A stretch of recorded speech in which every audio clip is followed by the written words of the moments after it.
ಇನ್ನು doubt number 9. ಇನ್ನು ನಾಯ್ಡು ರೆಡ್ಡಿ ಬಲಿಜಿಗರನ್ನ ಒಕ್ಕಲಿಗ ಉಪಜಾತಿಗೆ ಸೇರಿಸಲಾಗಿದೆ. ನಾಯ್ಡು ರೆಡ್ಡಿ ಬಲಜಿಗರನ್ನ ಒಕ್ಕಲಿಗ ಉಪಜಾತಿಗೆ ಸೇರಿಸಲಾಗಿದೆ. ಅಸಲಿಗೆ ಒಕ್ಕಲಿಗ ಸಂಘಕ್ಕೆ ನಾಯ್ಡು ರೆಡ್ಡಿ ಬಲಜಿಗರು ಸದಸ್ಯರೇ ಅಲ್ಲ. ಇದನ್ನ ಹೆಂಗ್ ಸೇರಿಸೋದಕ್ಕೆ ಸಾಧ್ಯ ಆಯ್ತು? ಹೆಂಗ್ ಸೇರಿಸ್ಬಿಟ್ರು? ಅಸಲಿ ಸತ್ಯ ಏನಪ್ಪಾ ಅಂತ ಅಂದ್ರೆ ಒಕ್ಕಲಿಗ ಸಂಘಕ್ಕೆ ನಾಯ್ಡು ರೆಡ್ಡಿ ಬಲಜಿಗರು ಸದಸ್ಯರೇ ಅಲ್ಲ. ವರದಿ ಪ್ರಕಾರ ಜನಾರ್ದನ್ ರೆಡ್ಡಿ ಕೂಡ ಒಕ್ಕಲಿಗ ಸಂಘದ ಅಧ್ಯಕ್ಷರಾಗಬಹುದು. ಈ ವರದಿ ಏನ್ ಕೊಟ್ಟಿದೆಯಲ್ಲ, ಈ ವರದಿ ಪ್ರಕಾರ ಜನಾರ್ದನ್ ರೆಡ್ಡಿ ಅವರಿದಾರಲ್ಲ ಶಾಸಕರು, ಅವರು ಕೂಡ ಒಕ್ಕಲಿಗರ ಸಂಘದ ಅಧ್ಯಕ್ಷರಾಗಬಹುದು. ಯಾಕೆ ಅಂತ ಅಂದ್ರೆ ರೆಡ್ಡಿ ಸಮುದಾಯವನ್ನ ಒಕ್ಕಲಿಗ ಉಪಜಾತಿಗೆ ಸೇರಿಸಲಾಗಿದೆ. ನೋಡಿ, ರೆಡ್ಡಿ ಸಮುದಾಯನ ಒಕ್ಕಲಿಗ ಉಪಜಾತಿಗೆ ಸೇರಿಸಲಾಗಿದೆ. ಹಾಗಾದ್ರೆ ಆ ಅವಕಾಶ ಸಿಗುತ್ತಾ?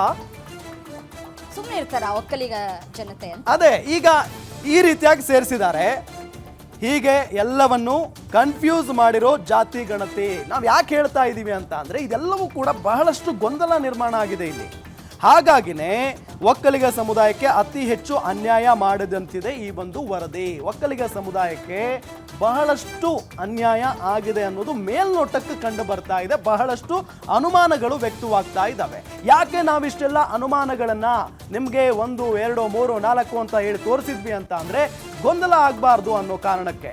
ಇದನ್ನ ಓದಿದಂತಹ ಸಂದರ್ಭದಲ್ಲಿ ಅಥವಾ ನೋಡಿದಂತಹ ಸಂದರ್ಭದಲ್ಲಿ ನಮಗೆ ಅನಿಸ್ತು, ಇಷ್ಟೆಲ್ಲ ಉಪಜಾತಿಗಳಿದಾವೆ ಒಕ್ಕಲಿಗ ಸಮುದಾಯದಲ್ಲಿ, ಇಷ್ಟೆಲ್ಲ ಜನ ಇದ್ದಾರೆ, ಜೊತೆಗೆ ಇಷ್ಟೆಲ್ಲ ವರದಿ ಕೊಟ್ಟಿದ್ದಾರೆ, ಇವರೆಲ್ಲ ಯಾವ ರೀತಿಯಾಗಿ ಸಮೀಕ್ಷೆಯನ್ನ ಮಾಡಿದ್ರು, ಸಹಜವಾದಂತ ಪ್ರಶ್ನೆಗಳು ಉದ್ಭವ ಆಗ್ತವೆ. ಈ ಡೌಟ್ ನಂಬರ್ 9 ನೋಡಿದ್ರೆ ನಿಮಗೆ ಗೊತ್ತಾಗುತ್ತೆ. ನಾಯ್ಡು ರೆಡ್ಡಿ ಬಲಜಿಗರನ್ನ ಒಕ್ಕಲಿಗ ಉಪಜಾತಿಗೆ ಸೇರಿಸಲಾಗಿದೆ. ಅಸಲಿ ಕಹಾನಿ ಏನ್ ಗೊತ್ತಾ? ಒಕ್ಕಲಿಗ ಸಂಘಕ್ಕೆ ಈ ನಾಯ್ಡುಗಳು ರೆಡ್ಡಿಗಳು ಬಲಜಿಗರು ಸದಸ್ಯರೇ ಅಲ್ಲ, ಇವರು ಸಂಬಂಧಪಟ್ಟಂತವರೇ ಅಲ್ಲ, ಆದ್ರೂ ಕೂಡ ಸೇರಿಸ್ಕೊಂಡಿದ್ದಾರೆ. ವರದಿ ಪ್ರಕಾರ ಜನಾರ್ದನ್ ರೆಡ್ಡಿ ಅವರು ಕೂಡ ಒಕ್ಕಲಿಗರ ಸಂಘದ ಅಧ್ಯಕ್ಷರಾಗಬಹುದು.